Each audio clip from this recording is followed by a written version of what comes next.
बाबा जी, जन्म और मृत्यु क्यों होती है?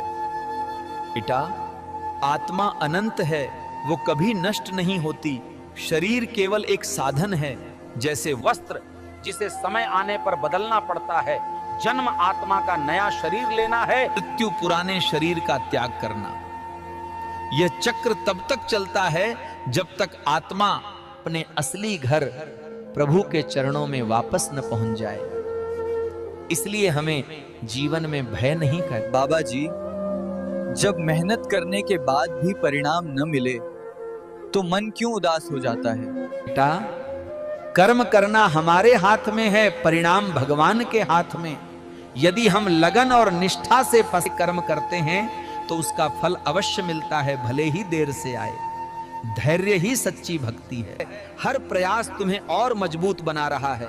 जब मन उदास हो तो भगवान का नाम लो। सोचो कि तुम्हारा हर प्रयास ईश्वर की किताब में दर्ज हो रहा है।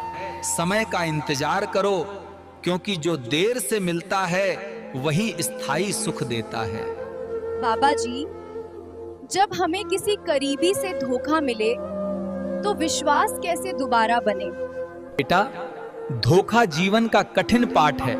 यह हमें सिखाता है कि अंधा विश्वास न करें, बल्कि विवेक से काम लें। जब कोई हमें धोखा दे तो हमें समय देना चाहिए।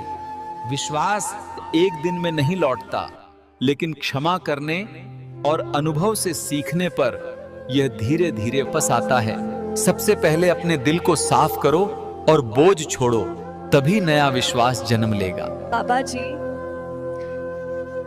जीवन में डर क्यों बार बार हावी हो जाता है? बेटा, डर तब आता है जब हम भविष्य को लेकर अनिश्चित हो जाते हैं। अगर विश्वास भान पर हो तो डर मिट जाता है।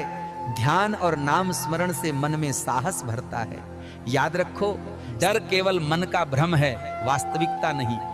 हर दिन थोड़ा थोड़ा साहस जुटाओ और देखो कि अंधेरा धीरे धीरे उजाले में बदलने लगेगा। ईश्वर पर भरोसा करने से मन स्थिर होता है और डर की पकड़ धीरे धीरे टूटने लगती है। तो अगर सवाल जवाब आपको पसंद आए हैं तो माया की लीला को लाइक और सब्सक्राइब जरूर करें। अगर आपके कोई सवाल हैं तो कमेंट जरूर करें।